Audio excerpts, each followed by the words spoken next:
guys, ini dia lanjutan cerita dari pendakian yang hampir ke bawah arus. Terus malamnya malah diserbu badai dan mendengar suara langkah kaki yang aneh.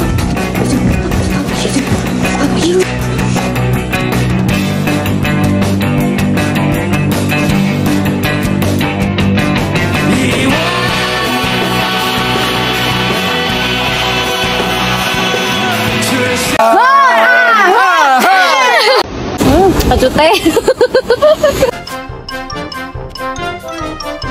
Setelah berhasil ngelewatin jalur pendakian yang udah mirip sama air terjun itu, akhirnya sekitar jam 6.30 kita udah sampai di hutan lumut. Dari hutan lumut ini rasanya tuh kayak udah aneh banget. Apalagi ini kita trekking pas udah maghrib dan jalurnya juga udah kelihatan agak gelap. Jadi hawanya makin mencekam gitu loh. Nah akhirnya di sekitar jam 6.45 kita udah sampai Telaga Dewi dan kita lagi pasang tenda. Setelah tendanya udah selesai, kita lanjut masak di jam 8.04 dan kita lagi mau bikin sup. Lebih ke sayur sup gitu sih. Pas banget kan lagi hujan angin terus badai, bikin sup itu anget-anget. Dan kita tuh bikin supnya banyak banget guys. Padahal yang makan cuma berempat tapi sebanyak ini. Jadi sebelum tidur mau makan sekenyang-kenyangnya biar nanti tidurnya pulas. Tapi pas mau tidur ini beneran gak bisa tidur. Badainya ngeri banget. Dan di jam 12:30 dini hari tuh aku kayak mendengar langkah kaki. Yang suara langkah kakinya itu kayak sepatu kena lumpur gitu loh. Jadi aku makin gak bisa tidur, apalagi nih aku di tenda sendirian. Dan akhirnya aku baru mulai bisa tidur itu di jam 5:30 pagi. Sampai-sampai bangunnya kesiangan, jam 8.31 aku baru bangun. Saya pusing banget terus masih kepikiran suara langkah kaki yang semalam. Nah pas paginya aku mau cek keluar tenda, ternyata di luar itu masih hujan angin, kayak hujannya tuh gerimis-gerimis gitu. Terus arah telaganya itu juga ketutup kabut putih semua. Jadi di sini kita nggak berani keluar, takut hilang. Dan di sini kita baru mulai sarapan itu di jam 11 guys. Karena emang aku sama abang-abang aku ini pada kesiangan semua. Dan pas cerita-cerita ternyata Bang Erik juga ngedenger suara langkah kaki yang aku dengar semalam. Kayak kita tuh pengen berpositif thinking, siapa tahu itu emang orang yang lagi cari tempat camp. Tapi setelah dipikir-pikir siapa juga yang mau kelilingin Telaga Dewi jam 12:30 dini hari buat nyari lokasi diriin tenda. Kayak menurut kita itu nggak masuk akal. Jadi kita berusaha untuk positive thinking terus dan ngelupain kejadian itu. Ya kita anggap aja siapa tahu itu emang Ante Dewi lagi pengen mampir. Nah lanjut setelah selesai sarapan, aku baru berani keluar tenda itu di jam 12 siang. Karena aku kebelet pipis banget. Karena semalam hujan sama angin gitu kan. Terus gak berani juga keluar malam karena kabutnya tuh tebel banget. Bahkan ini sampai pagi kabut putihnya tuh masih nutupin pemandangan. Nah karena masih badai, jadi kita bareng-bareng memutuskan buat gak pergi ke puncak. Nah karena baju aku tuh lembab, jadi aku ngide pakai plastik gini biar anget guys. Karena kita udah mau packing buat pulang lagi. Dan di sini kita juga pakai sepatu yang kondisinya tuh basah kuyup. Jadinya ini mah kayak naik gunung cuma numpang tidur sama makan doang ya. Kayak ngapain cuy, gabut banget guys. Dan kita baru mulai packing itu di jam 2.09 karena ini kondisi cuacanya juga hujan dan dingin banget. Jadi mager banget buat packing guys. Lanjut jam 3 sore itu kita baru turun. Kondisinya juga masih hujan gerimis, jadi treknya masih becek-becek gitu. Nah kalian bisa lihat kan itu jalurnya kayak air semua. Jadi kalau nggak hati-hati ya udah kepleset aja udahan ya. Lanjut pas ngelewatin hutan lumut ini aku masih agak ngeri sih sebenarnya. Ngerinya itu bukan ke hal yang mistis lagi, tapi ke kabel listrik yang ukurannya tuh besar-besar banget. Takutnya nih ya, ini kan lagi hujan, terus kalau ada yang kesobek atau apa itu takut kesetrum, ngeri banget gak sih? Apalagi nih kayak kabel listrik yang tegangannya tinggi. Nah di sini juga pas ngelewatin kayak ada lorong gitu. Gak tahu kenapa aku ngerasa di sini vibesnya agak ada yang janggal gitu. Gak tahu deh ya, atau karena aku masih keinget suara langkah kaki yang semalam. Jadi pas di jalan pulang itu kayak masih kebayang-bayang gitu loh. Nah pas jam 3:30 itu kita udah sampai di area Cadas dan seperti yang kalian lihat di sini udah nggak ada jalur air terjunnya. Terus ini juga ada tugu. Ini tuh tugu untuk mengenang anak-anak SMA yang dulu katanya pernah hilang di gunung ini guys. Nah pas sampai bawah camp area yang kemarin tuh kita lihat rame, ternyata di sini udah nggak ada orang, udah sepi banget. Tapi sayang kayaknya mereka masih ngelupain beberapa sampah yang mereka bawa ya. Jadi di sini kita istirahat sambil cerita-cerita. Terus di sini aku kayak ngeliat pamflet gitu guys. Di sini tuh tulisan area ini diawasi oleh CCTV. Nah jadi aku bingung kan CCTV-nya tuh mana gitu ya. Ternyata di bawah tuh ada dalam kurung ada tulisannya Tuhan Yang Maha Esa. Ya oke lah ya,